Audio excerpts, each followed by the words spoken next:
বিশ্বকাপের গ্রুপ পর্বে নাটকীয়তা শেষে নিশ্চিত হয়েছে আরও কয়েকটি দলের ভাগ্য। বিদায় নিয়েছে দুবারের বিশ্ব চ্যাম্পিয়ন উরুগুয়ে, আর ইতিহাস গড়ে প্রথমবারের মতো নকআউটে উঠেছে কেপ ভার্দে। গ্রুপ পর্বের শেষ ম্যাচে স্পেনের কাছে 1-0 গোলে হেরে টুর্নামেন্ট থেকে বিদায় নিয়েছে উরুগুয়ে। ম্যাচের একমাত্র গোলটি করেন অ্যালেক্স বায়েনা। গোলরক্ষক ফার্নান্দো মুসলেরার ভুলে গোল হজমের পরে আর ম্যাচে ফিরতে পারেনি দলটি। 3 ম্যাচে মাত্র 2 পয়েন্ট নিয়ে গ্রুপ পর্ব থেকেই বিদায় নিশ্চিত হয় দুইবারের এই বিশ্ব চ্যাম্পিয়নদের।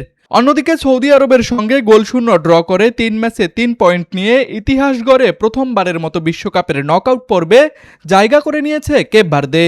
শেষ 32-এ তাদের প্রতিপক্ষ বর্তমান বিশ্ব চ্যাম্পিয়ন আর্জেন্টিনা। এদিকে গ্রুপ চ্যাম্পিয়ন হয়েছে ফ্রান্স। নরওয়েকে 4-1 গোলে উড়িয়ে দিয়েছে দেশটি।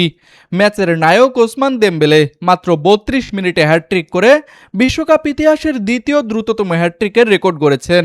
যোগ করা সময়ে দেজিরে দুয়ের আরেকটি গোলে বড় জয় নিশ্চিত করে ফ্রান্স। গ্রুপ সেরা হিসেবে নকআউটে উঠেছে স্পেন ও ফ্রান্স। আর বিশ্বকাপের নতুন ইতিহাস লেখে শেষ 32-এ জায়গা করে নিয়েছে কেপ ভার্দে। তুষার আচার্য, স্পোর্টস ডেস্ক, RCTV।